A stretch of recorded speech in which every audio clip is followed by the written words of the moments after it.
दोस्तों, आप अपना रहमत की बरसात चैनल को सब्सक्राइब करें, बेल आइकन के बटन को भी दबा दें ताकि हम आपके लिए रोजाना अच्छी वीडियोस। एक मर्तबा कलमा पढ़ो ला इलाहा इल्लल्लाह। पिछले वाले घोटाला कर रहे हैं, ये नहीं पढ़ रहे भी, ये सोच रहे हैं अगले वाले फंस गए हम बच गए। आज तुम सब नबी की मोहब्बत में फंसे हो, किसी दुनियादार की मोहब्बत में नहीं फंसे हो, आमना के लाल की मोहब्बत में फंसे हो। जरा पिछले वाले भी बोले सुभान अल्लाह, अगले वाले भी बोले सुभान अल्लाह। और करो बिचौली के खुश अकीदा सुन्नी जन्नती भाइयों, तुम्हारे नबी तुमसे कितना प्यार कर रहे हैं। कभी तुमने ठंडे दिमाग से सोचा? आज तुम नबी के जलसे में बैठे हो, नबी की सुन्नत को जिंदा कर रहे हो।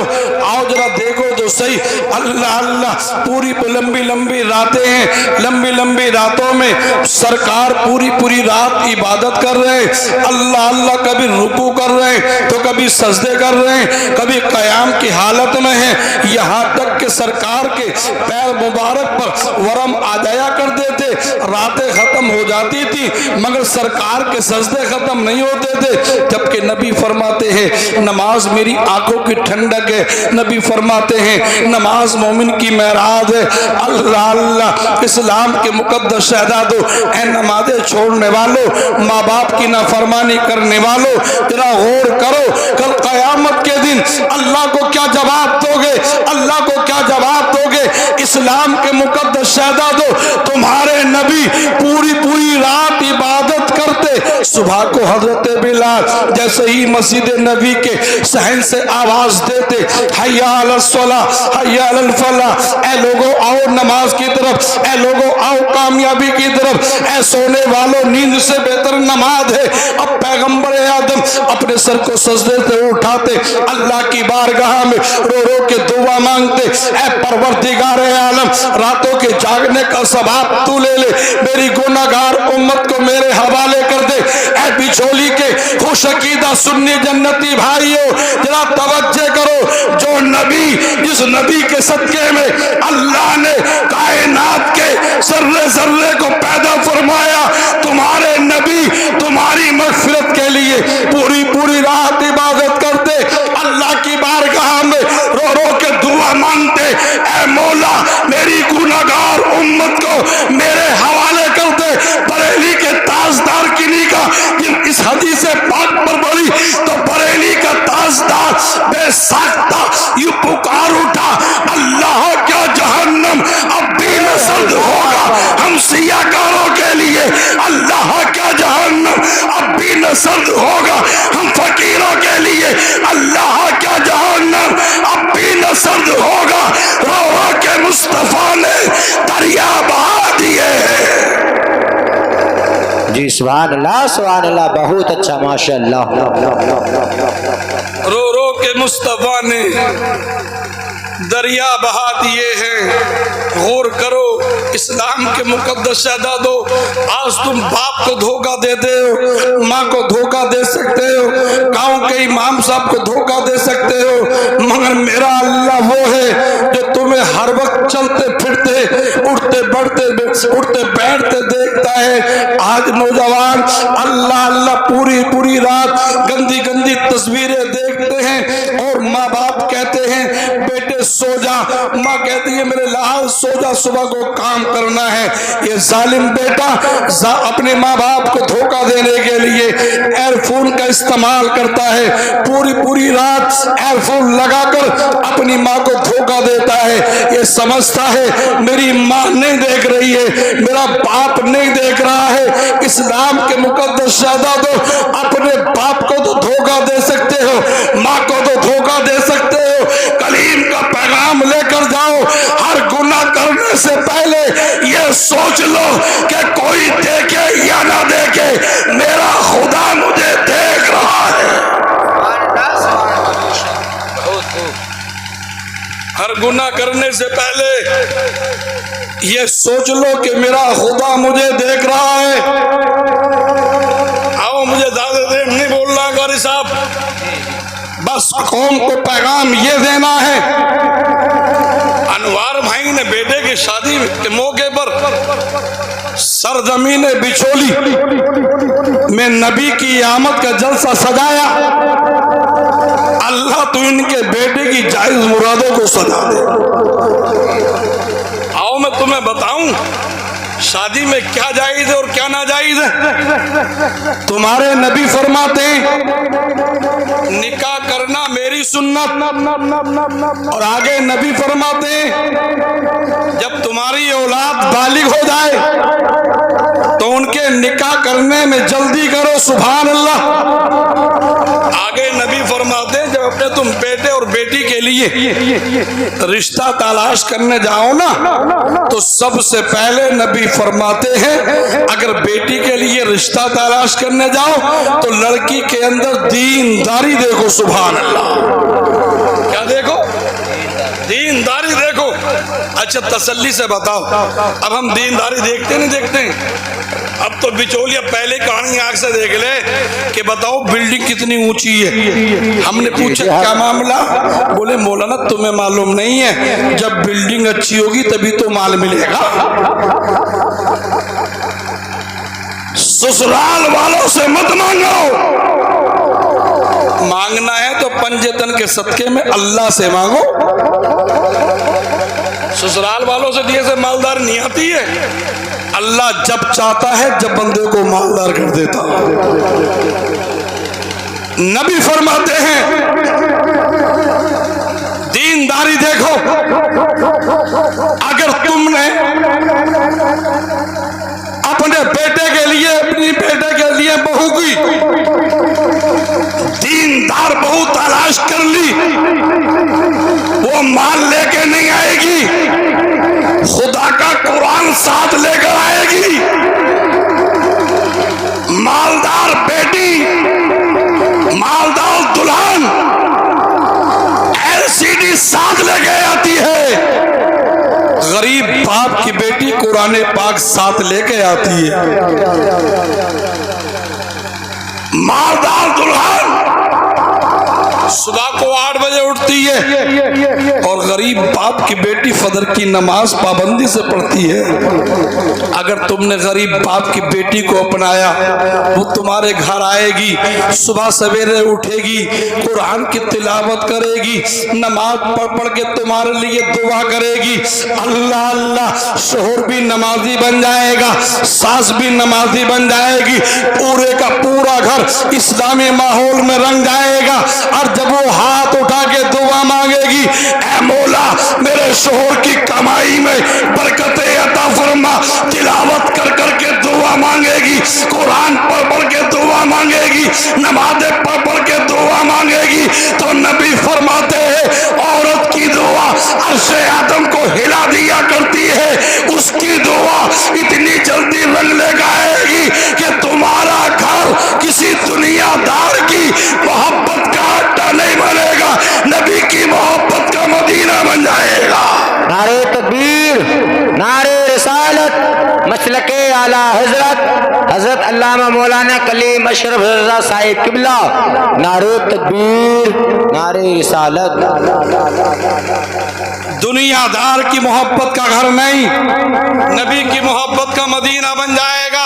अगर तुम चाहते हो घर के अंदर चैन रहे, तुम चाहते हो घर के अंदर सुकून मिल जाए, तो आओ जल्दी से कलीम की थोड़ी सी तकरीर और सुन लो। अल्लाह अल्लाह चलते हैं नबी के नवासे हजरत इमाम जाफर सादिक की बारगाह में। आप जानते हो ये कौन है? मियां वही है जिनके नाम के तुम्हें कोने मिलते हैं खाने के लिए। इमाम जाफर सादिक की बारगाह में चलते हैं। हम पूछते हैं ऐ इमाम जाफर सादिक, आप बताइए शादी में क्या जायज है क्या नाजायज है? इस्लाम के मुकद्दस शहजादों, मैं आपके ज़मीर से पूछना चाहता हूँ कि शादी में कि ये डीजे जायज है, कि ये ढोलक जायज है, कि ये बाजे जायज हैं? आप कहेंगे मौलाना कैसी बातें करते हैं, ये जायज नहीं है, ये नाजायज है। अरे जब नाजायज है तो फिर बजवाते क्यों? शादी में जब ये चीज नाजायज है तो आप नाजायज काम क्यों करते हो? एक मुद्दत से मां इंतजार करती है कारी साहब मेरे बेटे का बारात जाएगी, बहन इंतजार में रहती है बारात जाएगी, भाई खुशी मनाते कि बारात जाएगी। जब बेटे के सर पे सेहरा होता, माँ की आंखों में आंसू आते, बाप फूले नहीं समाता, बहन इधर से इधर भागी फिरती हैं। हमने पूछा क्या मामला? बोले आज हमारे बेटे की शादी है, बेटे की शादी की खुशी में माँ कह रही है मेरी आंखों में आंसू निकल आए। इस्लाम के मुकद्दस शहजादों, शादी नबी के सुन्नत के मुताबिक करो।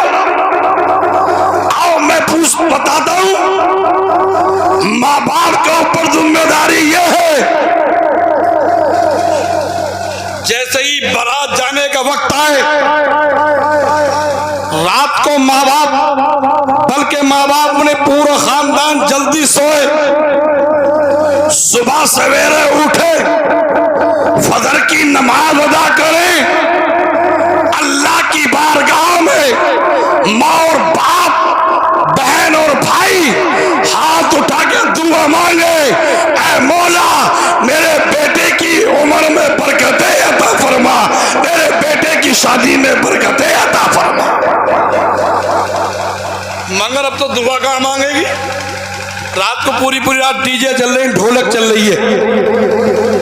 ये डीजे बजाने जायज नहीं है, ढोलक बजानी जायज नहीं है, छोटी सेरे के मौके पर गीत गाने भी जायज नहीं है। और सुन लो कड़वी बात, दूल्हे को मेहंदी लगाना भी जायज नहीं है। जी जी हाँ। और कड़वी सुनो, सोने की अंगूठी पहनना भी जायज नहीं। हमने पूछा ऐ इमाम जाफर सादिक, आप बताइए शादी में क्या जायज और क्या नाजायज? तो ये सब चीजें नाजायज। माँ की जिम्मेदारी ये होती है, बारात विदा हो गई घर से, अब जिम्मेदारी सुन ले माँ और बहने। हमारे यहाँ अक्सर मैं तहसील हसनपुर से ताल्लुक रखता हूँ, तो कारी साहब शादी जब बारात घर से चली जाती है ना, तो एक काम होता है हमारे यहाँ, जिसे वो बोलते हैं खोड़िया वगैरह, शायद तुम्हारी तरफ भी होते होंगे। औरतें गाना बजाना करती हैं, ढोल के बजाती हैं, न जाने क्या क्या बवाल काम करती हैं। तो हो सकता है कि तुम्हारी तरफ भी हो, और होता ही होगा जब मेरे करीब है। हाँ होते होंगे जिन्हें क्या क्या बकती हैं। अल्लाह रहम फरमाए, हिदायत दे मेरी माँ बहनों को, अल्लाह ताला कि नेक काम करें। अब माँ के ऊपर जिम्मेदारी क्या है, बहनों के ऊपर जिम्मेदारी क्या है, भाभीियों के ऊपर जिम्मेदारी क्या है, घर की ताई और चाचियों पर जिम्मेदारी क्या है। अल्लाह अल्लाह, बाप के ऊपर तो जिम्मेदारी ये है कि बाप यहाँ से बारात लेकर जाए, सही तरीके से अपने बेटे को सुन्नत रसूल के मुताबिक निकाह करवाए और वापस आ जाए। मगर माँ के ऊपर जिम्मेदारी ये है, बहनों के ऊपर जिम्मेदारी ये है। अल्लाह अल्लाह, इमाम जाफर सादिक फरमाते हैं ज़ोहर की नमाज अदा की जाए, और ज़ोहर की नमाज अदा करने के बाद में अल्लाह अल्लाह महल्ले की 7 कुंवारी लड़कियों को बुलाया जाए। गौर से सुनना, महल्ले की 7 कुंवारी लड़कियों को बुलाया जाए। ऐसी लड़की तो फातिमा की कनीज हो, जी जी, ऐसी नहीं जो मच्छरदानी के कपड़े पहनने वाली हो, ऐसी हो जो शरीयत मुस्तफा की हिफाजत करने वाली। जी बेशक। 7 महल्ले की कुंवारी लड़कियों को बुलाया जाए, 7 के हाथों में 7 से कहो कि वजू कर लिया जाए, 7 बेटियों को वजू कराया जाए, 7 को एक जगह बिठा दो, उनके दरमियान थोड़ा सा पानी रख दो, और 7 बेटियों के हाथों में कुरान पाक दे दो। बोलो सुभान अल्लाह, सुभान अल्लाह। 7 बेटियों से कहो कि कुरान पाक में एक पारा है, जिस 27वां पारा है, 27वें पारे में एक सूरत है जिसका नाम है सूरह रहमान। जी जी। सातों लड़कियों से कहा जाए कि सूरे रहमान की तिलावत की जाए। कुछ लोग कहते एक मर्तबा, मगर कुछ लोग कहते 7 मर्तबा पानी पे दम कर दिया जाए, सूरे रहमान की तिलावत करके उस पे दम कर दिया जाए। हमने पूछा, ऐ इमाम जाफर सादिक, आप बताइए ये क्या मामला है? जब पानी पे दम हो जाए तो क्या करना चाहिए? इमाम जाफर सादिक फरमाते हैं, अब पानी को उठा के रख दिया जाए। जी जी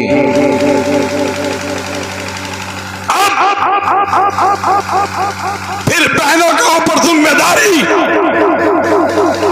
अच्छा, जब भाई दुल्हन लेकर आता तो नेक तो लेती होंगी बहनें? जी बोलते हैं हम जबान में देली घिराई होता है ना, तुम्हारे तरफ भी होता ही है, सब जगह में, हिंदुस्तान में, पूरी हिंदुस्तान में होता। बहन देली घिराई रहती हैं।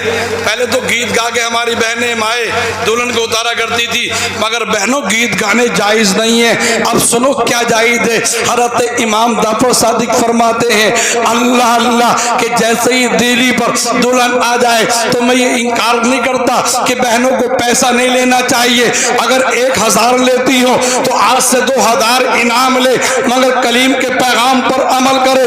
अल्लाह अल्लाह दुल्हन को घर के दरवाजे पर उतार लिया जाए और उतारने के बाद में अब पानी लाया जाए।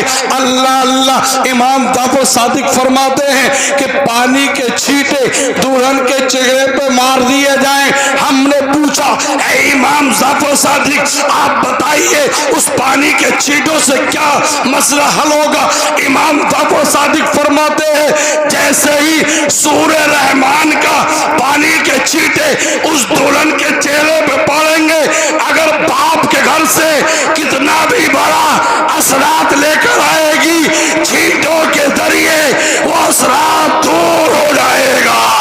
सुभान अल्लाह। नारे तकबीर, नारे रिसालत, मसलके आला हजरत, उलमाए अहले सुन्नत, जश्न शादी, नारे तकबीर, नारे रिसालत। सुभान अल्लाह, सुभान अल्लाह। बेशक असर दूर। उलमा फरमाते हैं, साहब बस काम की बातें कर रहा हूं मैं आज, ताकि यकीनन आप इन बातों पर अमल करें। और रात के 1 बजने के वाला है और 1 बजे के करीब पब्लिक को जगाना कोई आसानी काम नहीं है। जी जी, ये आप सबकी दुआओं का सदका है कि कलीम अशरफ अजमली को अक्सर तकरीर में 12 बजे के बाद बिठाया जाता है। हजरात, अल्लाह अल्लाह उलमा यहाँ तक फरमाते हैं कि दुल्हन को घर में बिठा दिया जाए। अल्लाह अल्लाह, अब दुल्हन को बिठाने के बाद उसके कदमों को धोया जाए और उसके धोवन के पानी को घर के चारों कोनों में छिड़क दिया जाए। हमने पूछा क्या मामला है, तो वो फरमाते हैं कि बेटी 3 रूम में जन्नत होती है। जब पैदा हो तो माँ बाप के लिए जन्नत, जब दुल्हन बने तो शोहर के लिए जन्नत, और जब माँ बने तो औलाद के लिए जन्नत। जी जी, बेशक। जब तक बाप के घर थी तो बाप के लिए रहमत, अब शोहर के घर आई है तो बाप के घर से शोहर के घर में कदम पड़ते ही अल्लाह उसके कदमों की बरकत से पूरे घर को आबाद फरमा देता है। जी बेशक। मगर इन बातों पर कोई अमल नहीं करता कारी साहब। अब तो उल्टी सीधी बातों पर अमल हो रहे खूब। हाँ, ढोल के बज रही हैं, गाने गाए जा रहे हैं, वीडियो बन रही है, वीडियो। अल्लाह रहम फरमाए मेरे प्यारे भाइयों, दूल्हा अपनी बीबी का चेहरा नहीं देखता है, मगर वो जालिम वीडियो बनाने वाले चेहरे देख लेते हैं। ये काम इस्लाम में जायज नहीं है। तुम तो इस इस्लाम के मानने वाले हो कि जिसने पूरी दुनिया को शांति का पैगाम दिया, अमन का पैगाम दिया, अल्लाह अल्लाह क्रांति, ऐसी क्रांति का पैगाम दिया कि तुम चलो तो चलने के बाद देखने वाले कहे ये किसी दुनियादार का गुलाम नहीं है, आमना के लाल का गुलाम आ रहा है, पंजतन का गुलाम आ रहा है। इस्लाम के मुकद्दस शहदादो, अल्लाह कुरान में फरमाता है कद जाकुम मिनल्लाहि नूर, तहकीक के आ गया तुम्हारे पास अल्लाह की जानिब से नूर। जी और बेशक। नबी फरमाते हैं अन निकाहों में सुन्नती, निकाह करना मेरी सुन्नत है। वक्त तकरीबन 1 बज गया, सुबह को बारात जानी है और मामले बहुत होते हैं शादी वालों के यहाँ। अनवार भाई को ये तो कल के बाद पता चलेगा शादी के बाद कितनी नींदें आती हैं, ये मुझे बहुत तजर्बा है। इस्लाम के मुकद्दस शहजादों, बस इतना सुन लो कि जितना याद कर सके। बस आखिरी पैगाम मेरा ये ले लो, बस कसम खुदा की, इस्लाम के मुकद्दस शहजादों, अपने अपने बच्चों को पैगाम दो, बेटियों को पैगाम दो, बीवियों को पैगाम दो कि नमाजों की पाबंदी कर लो, 5 टाइम के नमाजी बन जाओ। कल कयामत के दिन अल्लाह सबसे पहले यही सवाल पूछेगा कि तुमने नमाज पढ़ी थी ना पढ़ी थी। अनवार भाई के ऊपर जिम्मेदारी ये है, कल को बेटे की बारात भाभी लेके जैसे पहुंचे तो वहां जाके तुम्हारा बेटा भी नमाज पढ़े, तुम भी नमाज पढ़ो। जब तुम नमाज पढ़ोगे तो तुम्हारे बाराती भी नमाज पढ़ेंगे इंशाअल्लाह। मेरे प्यारे भाइयों, खाना बाद में, नमाज पहले पढ़नी है। बस मेरा आपसे यही गुजारिश है, यही मुझे कहना है, आप नमाजों की पाबंदी करो, अपनी शादियों को इस्लाम के मुताबिक, सुन्नत रसूल के मुताबिक किया करो। दौरान गुफ्तगू अगर मुझसे कोई कुफ्र अल्फाज इस्तेमाल हुआ है, आप सबको गवाह करके मैं तौबा करता हूँ। अस्तगफिरुल्लाह रब्बी मिन कुल्ली ज़म्बी व अतूबु इलैह। मेरे साथ कलमा पढ़ लीजिए, हक ला इलाहा, यार सब पढ़ो, पिछले वाले भी पढ़े, हक ला इलाहा इल्लल्लाह। दिखा दे या इलाही, अहमद मुख्तार का चेहरा बड़ा ही खूबसूरत है, शहे अबरार का चेहरा। यकीनन मेरी किस्मत का सितारा भी जगमगाएगा अगर मैं ख्वाब ही में देख लूं सरकार का चेहरा। अगर तुम घर से माँ की दुआएं साथ लेकर जाओगे, ना देखोगे किसी भी जंग में तुम हार का चेहरा। इस्लाम जिंदाबाद, हिंदुस्तान जिंदाबाद। आप आने वाले मंगल के रोज अपने अपने घरों पर अभी से ही झंडे लहराइए, नबी की आमद का जश्न मनाइए और जश्न ईद मिलादुन नबी में सारे कारोबार छोड़कर एक दूसरे को मुबारकबाद पेश कीजिए। हो सकता है कि जलूस मोहम्मदी की इजाजत मिले तो आप जलूस मोहम्मदी में शिरकत कीजिए। अरे जब तुम नेताओं के जन्मदिन की छुट्टी मना सकते हो, अरे तुम तो उस नबी के मानने वाले हो कि जिस नबी के सदके में अल्लाह ने कायनात के जर्रे जर्रे को पैदा फरमाया है। अपने नबी की आमद की खुशी मनाइए, झंडे लहराइए। ये सब काम सुन्नत रसूल है। नमाजों की पाबंदी कीजिए। इस्लाम जिंदाबाद, हिंदुस्तान जिंदाबाद। अस्सलाम वालेकुम।